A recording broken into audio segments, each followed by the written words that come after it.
जय हिंद एवरीवन। इस वीडियो में हम लोग मॉडर्न इंडियन हिस्ट्री से रिलेटेड एक क्वेश्चन के सॉल्यूशन को कवर करने की कोशिश करेंगे। यह प्रश्न एसपी जेबीटी टीईटी परीक्षा वर्ष 2019 से संबंधित है। एसपी अर्थात हिमाचल प्रदेश, जेबीटी अर्थात जूनियर बेसिक टीचर और टीईटी अर्थात टीचर एलिजिबिलिटी टेस्ट। तो यह हिमाचल प्रदेश के जूनियर बेसिक ट्रेनिंग के टीचर एलिजिबिलिटी टेस्ट से संबंधित है यह प्रश्न। तो प्रश्न हम लोगों के पास है, वास्को द गामा भारत कब पहुंचा? तो विकल्प हम लोगों के पास है 1600 ईस्वी, ऑप्शन मान लीजिए या ईस्वी, जिसको कि इंग्लिश में हम लोग एडी कहते हैं, एनो डोमिनी।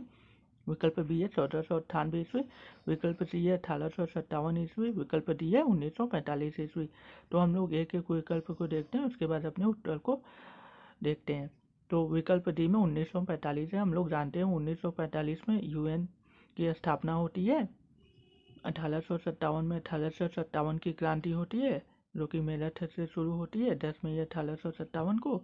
और उसके बाद विकल्प ए में 1600 ईस्वी है, जो कि ईस्ट इंडिया कंपनी की स्थापना के वर्ष को प्रदर्शित करता है। विकल्प बी जो है वह 1498 ईस्वी है। तो 1498 ईस्वी में अर्थात 20 मई 1498 ईस्वी को वास्को ड गामा, जो कि एक पुर्तगाली नाविक होता है, व्यापारी होता है, खोजकर्ता होता है, वह भारत के कालीकट तट पर पहुंचता है, बंदरगाह पर पहुंचता है, जिसको कि वर्तमान में हम लोग कोझिकोड कहते हैं, जिसको मालाबार तट भी कहते हैं। उसने अपनी यात्रा को पुर्तगाल के लिस्बन से शुरू किया था और वह भारत में 20 मई 1498 ईस्वी को पहुंचता है कालीकट के तट पर। वहां के स्थानीय शासक जमोलिन ने उसका स्वागत किया था, उसके साथियों का स्वागत किया था।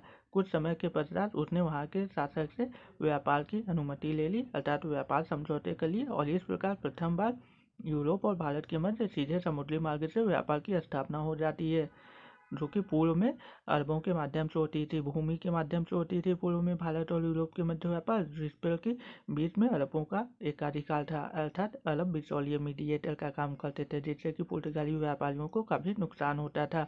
तो इसलिए उन्होंने एक समुद्री मार्ग, एक जल मार्ग, जो कि भारत और यूरोप को सीधे डायरेक्ट कनेक्ट के लिए, उसकी खोज के लिए अपने नाविकों को प्रोत्साहित किया वहाँ के साम्राज्यों ने। तो इसी संदर्भ में वास्को ड गामा 20 मई 1498 ईस्वी को भारत के खोज में सफल होता है। If you like this kindly like share subscribe my channel and support me. अगर आपको ये सब सॉल्यूशंस अच्छे लग रहे हैं तो आप मेरे चैनल को लाइक कीजिए, शेयर कीजिए और सब्सक्राइब कीजिए। किसी भी टॉपिक पे आपको इजी वे में वीडियो चाहिए तो आप अपने टॉपिक को कमेंट कीजिए, मैं उस पर एक डिटेल्ड वे में वीडियो बनाने की कोशिश करूँगा। Thank you so much.